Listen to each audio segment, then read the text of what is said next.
This episode was brought to you by KWI. And that's what's been so special with independence. And I felt that AI can create the illusion of intimacy. And national chains will take advantage of that. They're going to create an experience that is faux intimate with customers.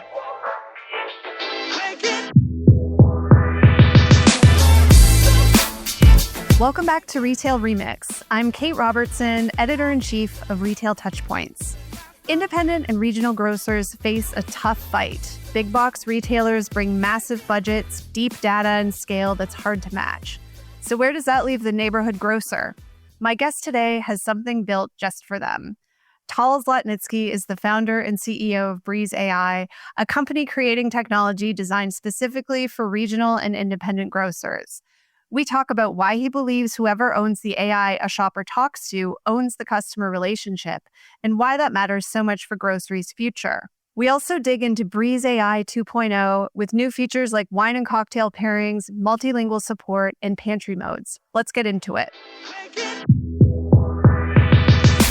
Tal, thanks so much for joining us on Retail Remix. Tell me more about yourself. What's your background and what led you to found Breez AI? So Kate, first, thanks so much for having me on. My background is I was born into the wholesale distribution business. My family owned a distribution company. And so I had the opportunity to learn the business from the ground up, to see the interaction between retailers and their suppliers. That company ended up being sold to Hudson News, which was both a wholesaler and a retailer. From the experience of working there and having the opportunity to see the business, I ended up building a technology company with my brother, and that company, I Control Data, ended up operating with over 20,000 retail doors, intermediating between retailers and distributors. And many of the people that I'm servicing today with Breez AI were people that were clients of mine with I Control Data. Goldman Sachs backed I Control Data. We operated the company until 2023. It was sold in 2023. It still exists under a different brand. And, I was beginning to think about what would be next for me. What would be the next area where I thought there would be an opportunity for me to have an impact and be innovative. And it was pretty clear to me, it was early 2023, that AI was going to be a big deal.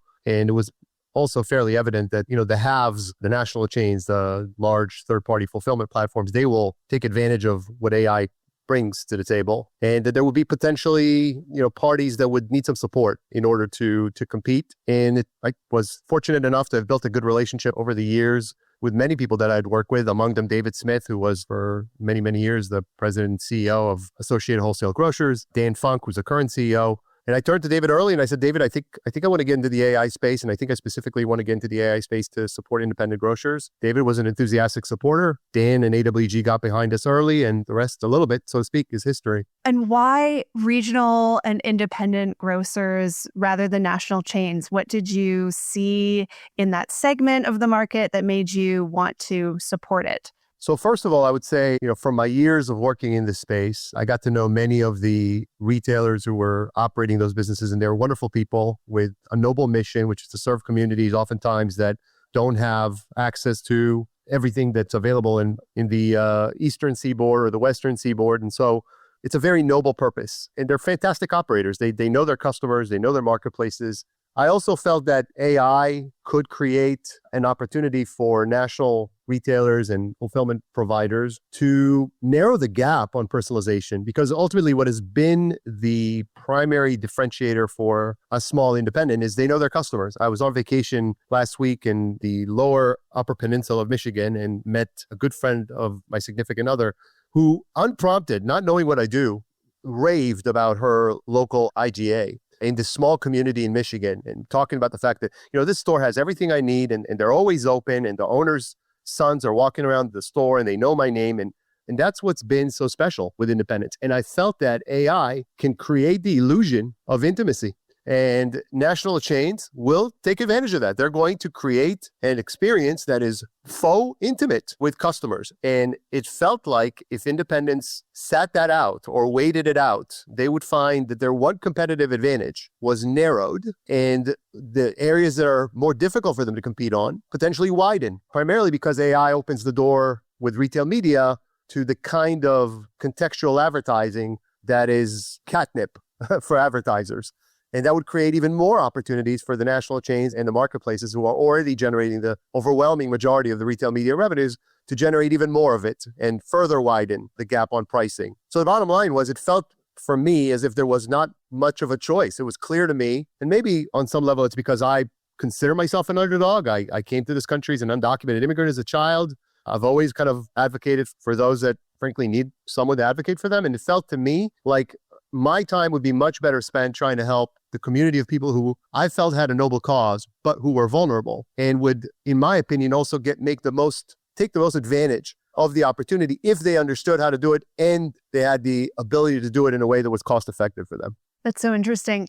Do the independents have an edge online? Like even sort of pre-AI, were they able to compete in that e-commerce world against big box? The data shows that they have not made much of an effort there. Right. There has been some effort, and it's largely been through partnering with marketplaces, facilitators. There has not been a concerted effort for the most part. There are obviously some independents have done a better job than others, but by and large, independents are lagging when it comes to online sales. And in the past, maybe prior to 2020, prior to COVID, that seemed like a strategic decision. We're going to focus on the customer that's coming into the store. That'll be where we do it. And, to the extent that there is any online business, it's a rounding error. That can no longer be accepted as go forward strategy. We're seeing the data. Really, the only place in grocery where we're seeing significant growth is online, and younger consumers in particular. And my children are in their early 30s and late 20s. They have young families, and I'm seeing how they're shopping, and they're mostly shopping online. And even to the extent they go to the store, it's with an order they call in advance for pickup. So it seemed pretty obvious to me, and I think it's pretty obvious to anyone looking at the data, that looking at online as an afterthought is a risk that independents probably cannot afford to take. That said, independents do have advantages, even when it comes to online, that they could capitalize on if they had the means and the ability to do it. So some of what we're about is giving them the toolkit to compete in this AI first world. It's an AI native world that we're turning to. It's no longer just, there's AI and the rest is the same. No. Everything is going to change. We're moving to an AI native world, and the opportunities that presents are enormous. It also obviously requires great computing. I mean, that's one of the challenges that anyone that's looking at AI, you don't need to go far. Look at your business pages and you're seeing that where the money's going with AI is going to NVIDIA and companies that are running the centers that are on which this technology is run. It's data intensive, it's resource intensive, which meant that for independents to be able to compete there, they'd have to come together. And independents have done that very, very well. They've built cooperatives, both for purchasing power, but also for technology. And it seemed to me like that would be a great place for us to be. And frankly, in the context of AI, the only way that independents could stay in the game. You've said that whoever owns the AI a shopper is using owns the customer relationship. I hear this a lot as well in my reporting. Can you unpack what that means for you and how you're helping grocers own that relationship? Yeah, we've been talking a lot about the question of whose AI as opposed to just whether AI. I think the whether AI question has been settled. AI has become table stakes. And everyone understands, everyone that's paying attention to the data, particularly the fact that consumer interest in AI, consumer deployment of AI in all sales, but in particular in grocery for some reason, is pointing in one direction only, which is that consumers are going to deploy AI. So then it becomes whose AI? And the reason that I think ultimately becomes so important is that the battle for grocery is largely occurring or increasingly occurring before the shopper ever enters the store. It's no longer that you have the greatest display and it's fresh and it looks great in the store, or even that your circular is promoting the right things.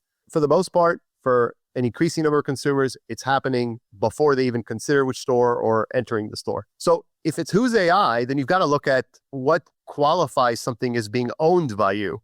And in that respect, I think there is a need to pay very, very close attention to what the real marks of ownership are, right? Because for somebody to tell you, it's your brand, it's your name, it's, white labeled, those are words.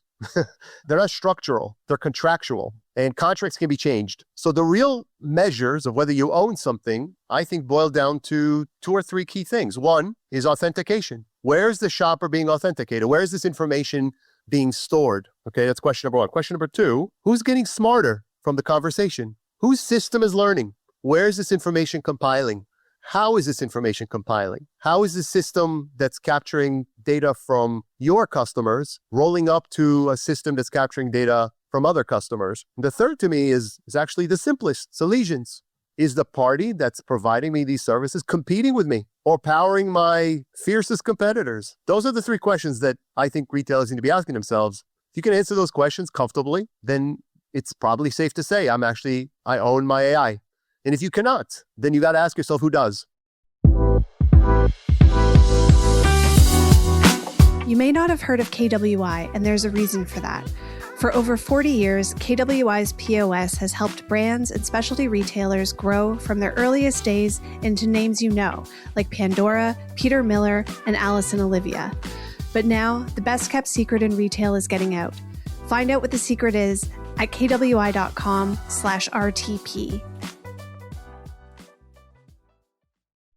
So tell me, what is unique about Breez AI and how you're serving your clients? So two things. One, our equity structure and our governance structure, I think, are unique. Associated Wholesale Grocer, which I think most of your audience probably knows, is the largest independent grocery cooperative and independent retailer-owned food wholesaler in North America.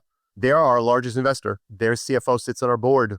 The former president and CEO, David Smith, who is one of our largest shareholders, is our chairman. And when David and I started talking about Breez AI back in 2023, he made it very clear to me that he would not get involved in anything that did not benefit independence and protect independence. And I told him he had me at hello because I felt very strongly that one of the things we needed to do was create a governance structure that protected independence, because there have been other operators in the technology space that have come into the channel, touting how they'll benefit the channel, and then they sell to someone that may not necessarily have the channel's best interest in heart. And I'm an entrepreneur, but there are ways to do this. It doesn't have to be a situation where I build a business and I turn around and the people that help me build it don't benefit from it. So from the go, we believe that our governance needed to include independence in the equity table, and that they needed to be in the boardroom. And the reason for that is we're going to make decisions in the boardroom that impact what our platform does and who it does it for, and they're going to be right there.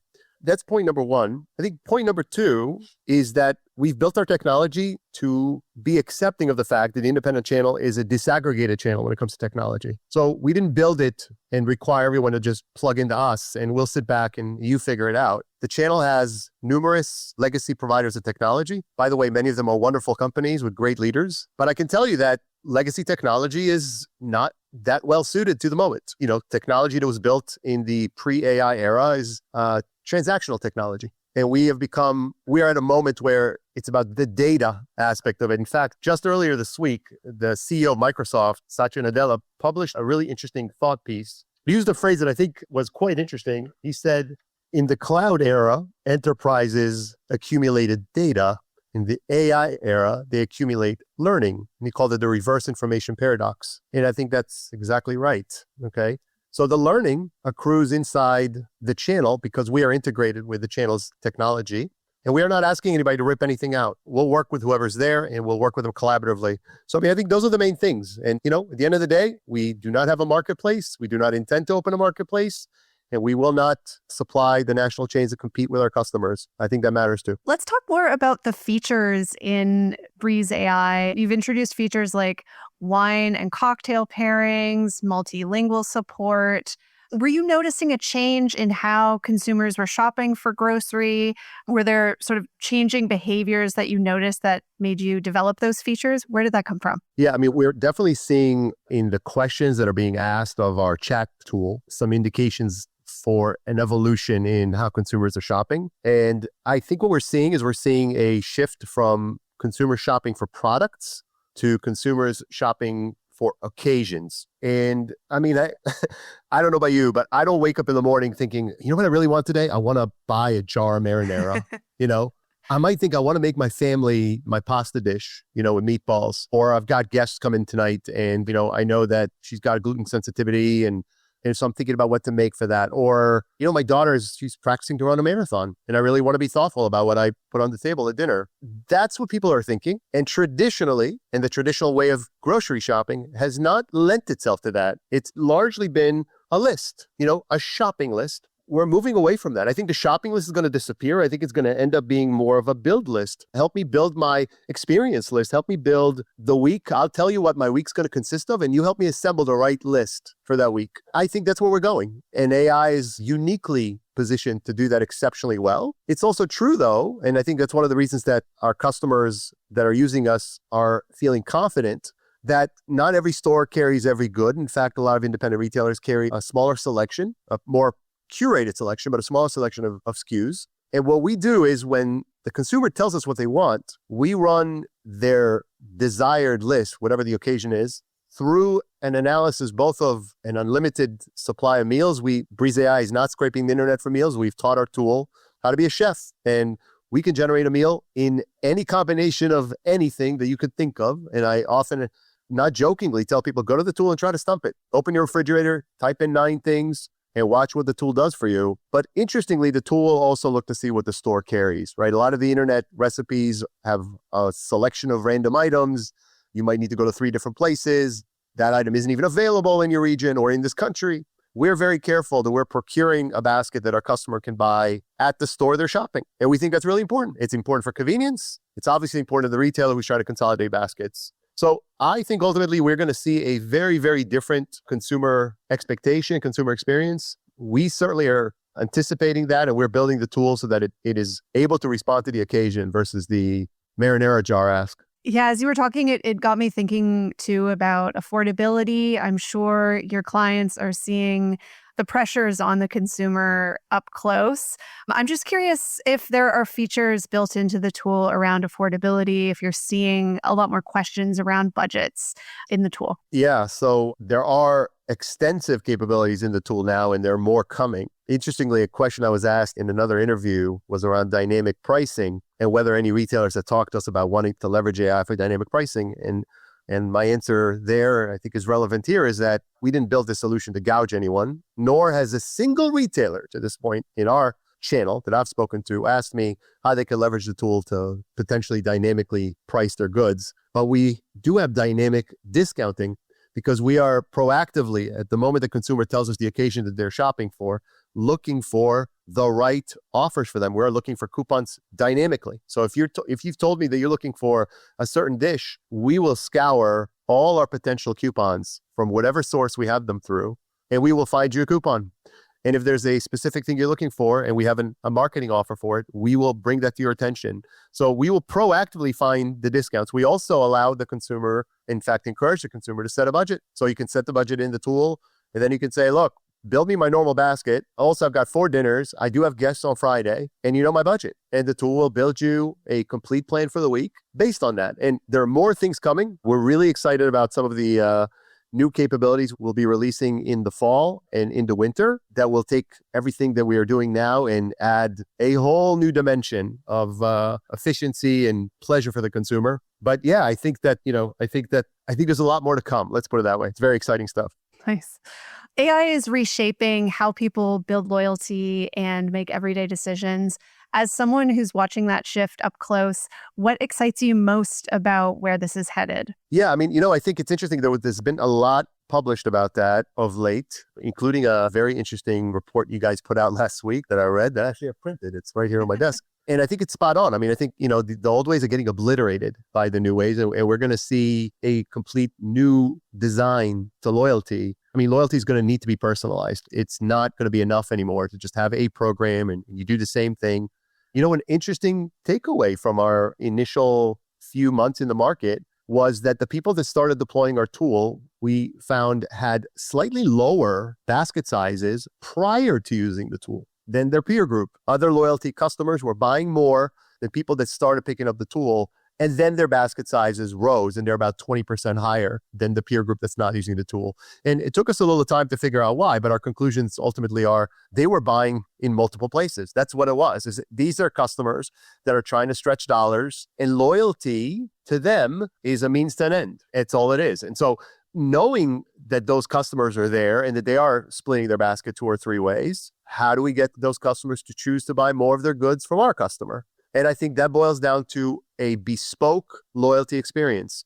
And we have some exciting things coming. I would say check with us again in about 2 months. We are releasing a very, very innovative product that we're super excited about. In the coming months, we're going to be introducing a whole new level for our customers to leverage loyalty and provide their customers the benefits of loyalty. And are there any areas that make you cautious about handing more of the shopping journey over to machine? Yes, and I'll tell you, I, for one, do not believe that consumers want AI to do everything for them. I don't think consumers are looking to give up agency. I think what they're looking for is ease. I think what they're looking for is efficiency, time savings, but they want to retain agency. I know there are people out there building robotics and all sorts of technology that is about, essentially, in my opinion, removing agency. And I don't think that's, I might be wrong, but in my opinion, that's not where the puck is going. I think what consumers are looking for is ease. And to that extent, I'm not as concerned. I think that, AI can generate tremendous ease. I would say that my biggest concern, ultimately, is that independence and the channel as a whole doesn't recognize the risks of ownership and potentially partners with parties whose long-term interests are not aligned with the channel. And I think it's easy to do. It's not to say that these aren't very, very talented, very, very bright people that could potentially be making mistakes. I think it's just a question of really recognizing that it's data now that's as much of a product as anything. And how do I make that a considerable factor in the choices that I make, in the partners that I keep, in the business partnerships that I build? I think that to the extent that independents make wise choices there's not much to fear. If they don't, frankly, I think it could be quite damaging to the prospects of the independent channel. Okay, so fast forward 10 years from now, what role do you hope independent grocers play in their communities? And how do you want AI to play a role in getting them there? Yeah, so I don't want to be melodramatic, but I think anytime that major innovation has been introduced, it's led to consolidation. We just saw Kroger buy Giant Eagle. It hasn't even, the dust hasn't even settled on that purchase. So I think that if we were successful to provide the independent channel with a way to compete with AI without losing its soul, without having to consolidate, then that'll be a win. And I do believe that's possible. And frankly, given the parties, AWG and some retailers that have invested in our company that are coalescing around us, I think that there's a really good chance that we're able to do that. To me, ultimately, success 10 years from now would be that there's still a vibrant independent channel in North America. It is now a third of the grocery sales. I'd like to see the numbers remain at 25% or above. And if we are able to do that, then what we will be able to look back at is that we protected channel that employs millions of people and inside the stores and providing to the stores, that is impacting communities all around the country. And in many cases is the only way consumers in certain communities can find fresh groceries. In addition to that, what would be a great win, and it's been one of our driving motivations, is that we're able to help consumers reduce waste, save money, and eat better. And I think AI in general, and our AI in particular, is quite capable of doing that. So if 10 years from now, those two things are true, that would feel like a great win. Great. Well, thank you so much. There's a lot to chew on. And thanks so much for joining us, Tal. It was nice to meet you. My pleasure. Thank you for having me on. Thanks for joining us for another episode of Retail Remix. Be sure to subscribe so you don't miss a future episode. You can find us on Spotify, Apple Podcasts, YouTube, or your favorite podcast app. Until next time, keep mixing it up.